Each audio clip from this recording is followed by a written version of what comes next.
প্রিয় BA six সেমিস্টারের ছাত্রছাত্রীরা, আজকে আমি যে বিষয় নিয়ে আলোচনা করব সেটি হচ্ছে তোমাদের যে হিস্ট্রি জেনারেল পেপার রয়েছে ডিএসসি বি2, সেই পেপার থেকে একদম শেষ মুহূর্তের বাছাই করা স্টার মার্ক প্রশ্নগুলো বলে দেবো। যে প্রশ্নগুলো বলবো ভালো করে দেখো, তোমরা সেগুলোকে প্র্যাকটিস করেছো কিনা বা রিভাইজ করেছো কিনা। যদি না করে থাকো তাহলে বলবো একটু ভালো করে রিভাইজ করে নেবে। তো চলো কথা না বাড়িয়ে চলে আসছি মূল আলোচনায়। প্রশ্নগুলো দেখে নাও। প্রথমেই বলবো 20 নম্বরের তোমাদের মাত্র 3টি প্রশ্ন, যে 3টি প্রশ্ন গুরুত্বের বিচারে অনেক এগিয়ে রয়েছে। যে 3টি প্রশ্ন পড়লে হয়তো এমনও হতে পারে দুটো 20 নম্বরই তোমরা কমন পেয়ে যেতে পারো। এবং 10 নম্বরের দুটি প্রশ্ন বলবো। 10 নম্বরে এমন হতে পারে যে দুটি প্রশ্ন আমি তোমাদের বলি সেখান থেকেই তোমরা দুটো প্রশ্ন বা তোমাদের একটি লিখতে হয়, একটি প্রশ্ন তোমরা কমন পেয়ে যাচ্ছ। 5 নম্বরে আমি মাত্র 4টি প্রশ্ন বলে দেবো, যেই 4টি প্রশ্ন হয়তো পড়লে তোমাদের সেখান থেকেই 3টি প্রশ্ন তোমরা কমন পেয়ে যেতে পারো। ঠিক আছে, যাদের ভালো মতো পড়া হয়নি, প্রিপারেশন ভালো মতো নেওয়া হয়নি, তাদেরকে বলবো আজকের এই ভিডিওটি অত্যন্ত গুরুত্বপূর্ণ তোমাদের জন্য। তো দেখো 20 নম্বরের প্রথম প্রশ্ন, যেটি ভিভিআই প্রশ্ন, কেন ইতালিতে সাধারণভাবে এবং ফ্লোরেন্সে বিশেষভাবে নবজাগরণ শুরু হয়? তো নবজাগরণের শুরু বা উৎপত্তির কারণ, ঠিক আছে, এটি ভালো করে তোমরা পড়ে নিলে বা পড়ে যদি নিয়েছো তাহলে একদম নিশ্চিন্ত থাকো, প্রশ্নটি অত্যন্ত গুরুত্বপূর্ণ। তারপর রয়েছে আরেকটি প্রশ্ন, জার্মানির ধর্ম সংস্কার আন্দোলনের কেন্দ্রীয় ব্যক্তিরূপে মার্টিন লুথারের সাফল্য নির্ধারণ করো। ঠিক আছে, যেখানে 1-এর দাগের এবং 2-এর দাগের প্রশ্নটি অত্যন্ত গুরুত্বপূর্ণ। এই দুটো প্রশ্ন ভালো করে তোমাদের করতে হবে। তারপর রয়েছে দেখো পরবর্তী প্রশ্ন, দেখো 16 শতকে বাজারমুখী উৎপাদন কিভাবে ইউরোপের কৃষি ব্যবস্থার রূপান্তর ঘটিয়েছিল? যেখানে দেখবে স্টারমার্ক এবং ভিভিআই রয়েছে, সেই প্রশ্নগুলো কিন্তু ভালো করে রিভাইজ করবে। ঠিক আছে, চলো এরপর আমাদের রয়েছে পরবর্তী, পশ্চিম ইউরোপে সামন্ততন্ত্রের পতনের জন্য আভ্যন্তরীণ স্ববিরোধ কতটা দায়ী ছিল?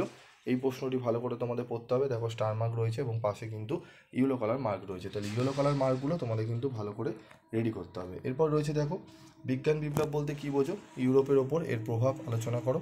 ঠিক আছে, তবে এখানে ইয়েলো কালার মার্ক করা কিন্তু 3টে প্রশ্নই আমি বললাম। এই 3টে প্রশ্ন ভালো করে রেডি করে নিলে আশা করি তোমাদের কিন্তু 20 নম্বরের প্রশ্ন তোমরা কমন পেয়ে যাবে। ঠিক আছে, এবং যারা আমার পুরো আগে থেকে সাজেশান ফলো করছো তারা আশা করি সমস্ত প্রশ্ন এগুলো করে নিয়েছো, তাদের তো চিন্তার কোনো কারণ নেই। তো আশা করি তোমাদের পরীক্ষা 20 নম্বরের প্রশ্নগুলোর জন্য খুব একটা প্রবলেম হবে না। তারপর দেখো 10 নম্বরের প্রশ্ন, মাত্র একটি প্রশ্ন করতে হয় তোমাদের। এর জন্য আমরা মাত্র দুটি প্রশ্ন পড়ব। কোন দুটি প্রশ্ন পড়ব? প্রথম যে প্রশ্নটি পড়ব সেটি হচ্ছে, ধ্রুপদী সাহিত্য পুনরাবিষ্কার কিভাবে ইউরোপীয় রেনেসাঁসকে প্রভাবিত করেছিল?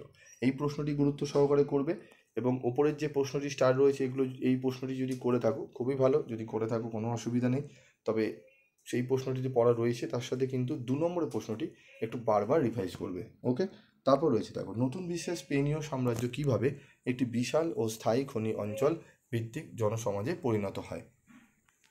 দেখো এখানে নতুন বিশ্বের স্পেনীয় সাম্রাজ্য কিভাবে একটি বিশাল ও স্থায়ী, তো 2 নম্বর এবং 3 নম্বরের প্রশ্নটি ভিভিআই এবং গুরুত্বপূর্ণ প্রশ্ন। এই 2 নম্বর এবং 3 নম্বরের প্রশ্নটি ভালো করে তোমাদের কিন্তু করে যেতে হবে। ঠিক আছে, এরপরে রয়েছে আমাদের আরেকটি প্রশ্ন, যে বললাম যে 3টি প্রশ্ন ভালো করে করলে একদম আমরা আশা করি তোমরা 10 নম্বরের প্রশ্ন কমন পাবে। সেটি হচ্ছে, ইউরোপের সামন্ততন্ত্র থেকে ধনতন্ত্রে উত্তরণ প্রসঙ্গে যুক্তি সন্নিক্ষণের বিতর্ক আলোচনা করো। ঠিক আছে, এই প্রশ্নটি খুব ভালো করে তোমাদের করতে হবে। এই 3টে প্রশ্ন যদি করে নিতে পারো বা যাদের হয়ে গিয়েছে, আমি আশা করি তোমরা 10 নম্বরে একটি প্রশ্ন অনায়াসে করে আসতে পারবে তোমরা অ্যাটেন্ড। ঠিক আছে, উত্তরের কোয়ালিটি একটু ভালো করে লিখবে, দেখবে ভালো নাম্বার তোমরা কিন্তু পাচ্ছ। তার সাথে আমাদের আরেকটি প্রশ্ন রয়েছে, ইউরোপে মুদ্রণ বিপ্লবের তাৎপর্য আলোচনা করো। এখানে একটা ভিভিআই কোশ্চেন আমি দিয়েছি, যদি পারো এই প্রশ্নটি করে যেতে পারো। আদারওয়াইজ তোমরা উপরের যে 3টি স্টার করা রয়েছে এই 3টি প্রশ্ন করলেই হয়ে যাবে। ঠিক আছে, তারপর দেখো আমাদের রয়েছে এবার মার্টিন লুথারের তো ভূমিকা আমি বলেই দিলাম, 20 নম্বরের জন্য পড়লেই হয়ে যাবে। 20 নম্বরে বা 10 নম্বরে সেই প্রশ্নটি আসছে, এটুকু গ্যারেন্টি সহকারে বলতে পারি। ঠিক আছে, আরেকটি প্রশ্ন রয়েছে দেখো, 16 শতকে ইউরোপের বাণিজ্যিক কার্যকলাপ ভূমধ্যসাগর থেকে আটলান্টিক মহাসাগরে যাওয়ার কারণ কি? এই প্রশ্নের উত্তর কিন্তু এর সঙ্গে সিমিলার। ঠিক আছে, এই 4 নম্বরের সাথে 4 নম্বরটা পড়া হলেই তোমাদের কিন্তু 8 নম্বরের প্রশ্নটি পড়া হয়ে যাবে। ঠিক আছে, তারপর দেখো 5 নম্বরের প্রশ্ন আমরা দেখে নেব। 5 নম্বরে গুরুত্বপূর্ণ কী রয়েছে, পৌর মানবতাবাদ কি? ভিভিআই প্রশ্ন, এই প্রশ্নটি অবশ্যই পড়বে। ঠিক আছে, এর সাথে পড়বে অ্যানাব্যাপটিস্ট কারা ছিলেন? এই প্রশ্নটি পড়বে। স্টার মার্কের সাথে ভিভিআই রয়েছে এবং ইয়েলো কালার মার্ক রয়েছে, তার মানে বুঝে নাও কতটা ইম্পর্টেন্ট। তারপর রয়েছে দেখো, ম্যানর ব্যবস্থা বলতে কী বোঝো? এই প্রশ্নটি অত্যন্ত গুরুত্বপূর্ণ। টোটাল এই 3টে প্রশ্ন ভালো করে নিতে পারলে আশা করি তোমরা অনেকটাই উপকৃত হবে। ঠিক আছে, এর সাথে আরও দুটো যদি পারো প্রশ্ন একটু দেখে নাও, যদি পারো পড়ে নিতে পারো, এবং সাইডে যে প্রশ্নগুলো রয়েছে সেগুলোও পড়তে পারো, তবে আমি একদম বাছাই করা প্রশ্নগুলো তোমাদের সামনে কিন্তু তুলে ধরছি। তারপর দেখো, মূল্য বিপ্লব বলতে কী বোঝো, সামন্ততন্ত্রের সংকট বলতে কী বোঝো, যার উত্তর আমি অলরেডি দিয়ে দিয়েছি। এই একটি প্রশ্ন, যে উত্তর মানবতাবাদ বলতে কী বোঝো, উত্তর মানবতাবাদের এই প্রশ্নটিও কিন্তু গুরুত্বপূর্ণ। ঠিক আছে, তো যেগুলো স্টার করা প্রশ্ন আমি দিয়েছি, যারা ফলো করে নিয়েছো স্টার মার্ক প্রশ্নগুলো সব পড়ে নিয়েছো, তাদের তো কোনো অসুবিধা নেই, একদম তোমরা নিশ্চিন্ত থাকো, ভালো পরীক্ষা হচ্ছে। যাদের একান্তই কিছু পড়া হয়নি তাদের জন্য আমি ইয়েলো কালার স্টার মার্ক করা প্রশ্নগুলো একদম মার্ক করে দিলাম, যাতে এই প্রশ্নগুলো ভালো করে তোমরা অন্তত রেডি করে অন্তত পাসটুকু যেন করে নিতে পারো।